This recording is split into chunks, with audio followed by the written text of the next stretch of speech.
देशी rocket launcher Pinaka का डंका बज रहा है। दावा किया गया कि कई देशों ने इसकी बड़ी खेप खरीदने का ऑर्डर दिया है। We are evaluating this Pinaka because we need system like that. We are looking the capacities offered by the Indians. This is more than business partnership. This is much more than that. This is cooperation.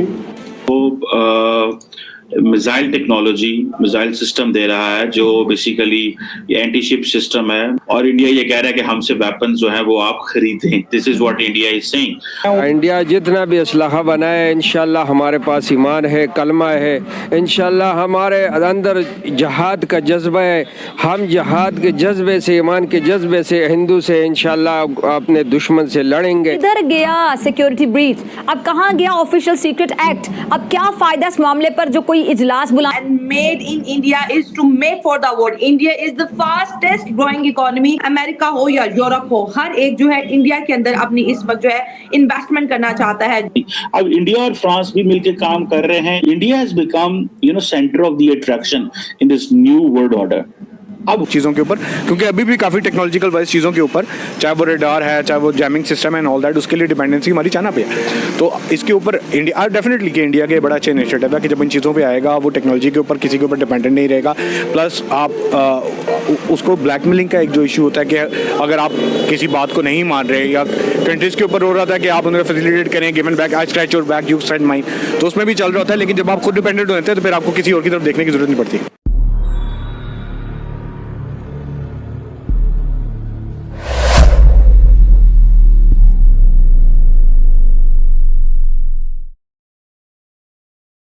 Prime minister Narendra Modi ने एक policy लेके आए थे self reliance और self defence sector में, जिसको वो बोलते थे आत्मनिर्भर भारत, जिसका मतलब है कि ये एक मिशन है अपने आप को सेल्फ रिलायंस का। और इंडिया जो है वो कह रहा है कि हम रिलायबल सिक्योरिटी पार्टनर के तौर पे आएंगे।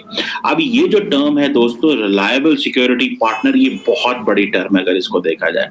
उसकी वजह ये है कि जो अमेरिकन हैं वो जैसे फॉर एग्जांपल जापान को या साउथ कोरिया को प्रॉपर सिक्योरिटी दे रहे हैं, नेगेटिव सिक्योरिटी एश्योरेंसेस भी दे रहे हैं कि भाई अगर पॉजिटिव सिक्योरिटी एश्योरेंसेस भी हैं कि न्यूक्लियर के अगेंस्ट भी अगर हमला हो तो शायद हम जो है वो they will stand with the Japanese and the south Koreans. But क्या इंडिया वाकई चाइना के मुकाबले में इस तरह इंडो पैसिफिक रीजन में जो है वो अपने आप को अल्टरनेट प्लेयर एस्टैब्लिश कर सकता है? क्या इंडिया अपनी स्ट्रेटेजिक आउटरीच लेके आ सकता है? ठीक है, एक आत्मनिर्भर भारत जो है वो तो इंट्रोड्यूस करा दिया कि जो डिफेंस सेक्टर जो है वो काम करेगा, और इसमें डिफेंस सेक्टर में भी मैं बता दूं कि इंडिया जो है वो तकरीबन ये कह रहा है कि इंडियन ओशन रीजन अफ्रीका में इंडिया तकरीबन 152 डिफेंस आइटम्स जो है वो फ्रेंडली नेशंस को जो है वो सेल करने की बात कर रहा है, जिसमें तेजस फाइटर एयरक्राफ्ट है, ध्रुव एंड रुद्रा चॉपर्स हैं, और फिर लाइट कॉम्बैट हेलीकॉप्टर्स हैं, ब्रह्मोस सुपरसोनिक क्रूज मिसाइल्स हैं, और आकाश एयर डिफेंस सिस्टम है। अब जारी बात है इसकी मार्केट कितनी है या किस तरह, क्योंकि इनिशियली तो इंडिया डिपेंडेंट है itself in its arm procurement, क्योंकि अगर आप चले जाएं सिर्फ और सिर्फ ये फोर्सी करने में कि इंडिया जो है वो दुनिया का सेकंड नेट आर्म इंपोर्टर रहा है, सेकेंड नेट आर्म इंपोर्टर रहा है। ठीक है जी, और बड़े पैमाने पे इंडिया ने, लेकिन इंडिया अब जो है वो तकरीबन रिसेंटली मैंने अपनी कुछ पिछली वीडियोस में आपको बताया था कि इंडिया ने बड़े पैमाने पे पैसा जो रखा है वो डिफेंस सिस्टम को प्रोक्योर करने के लिए रखा है।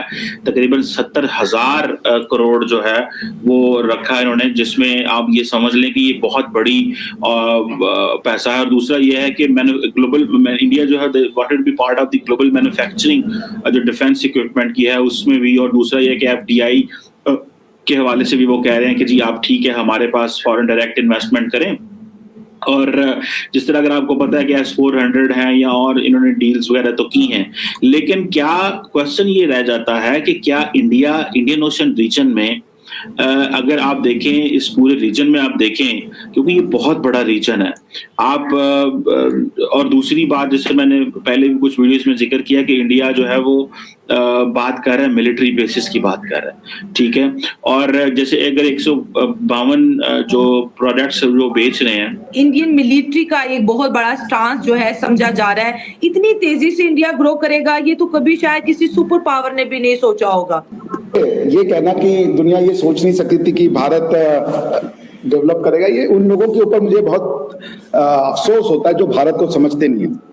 दुनिया की पहली सिविलाइजेशन जो रिचेस्ट रही है वो भारत का है। सोने की चिड़िया आप भी थी भाई, उस समय आप भी हमारा ही पार्ट थी, ठीक है ना। ये बात अलग है कि जब से आप हमसे अलग हुई हैं, आप सोने की चिड़िया छोड़िए, आप जंग लगी स्टील की भी चिड़िया नहीं बची हैं, बिकॉज ऑफ द जो भी आप कह ले रीजंस आप जानते हैं हमसे ज्यादा। तो ये कहना कि भारत को कोई सोच नहीं सकता था, ये ठीक नहीं है। पिछले 2000 साल का आप हिस्ट्री देख ले, विलियम डैरिम्पल साहब की किताब आई है कि लास्ट 5000 साल में तक इंडिया ने वर्ल्ड को डोमिनेट किया through it's theoretical teaching, scientific advancement. और विलियम डैरिम्पल काफी रिस्पेक्टेड हिस्टोरियन है बाय द वे। पहले वो लेफ्ट लीनिंग थे, आजकल देयर इज सम चेंज जो उन्होंने इंडियन हिस्ट्री के बारे में लिखा है। हो सकेगा तो एक आप प्रोग्राम जरूर कीजिएगा।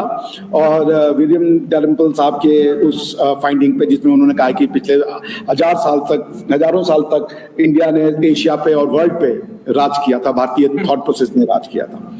समय वापस आ रहा है, ठीक है ना।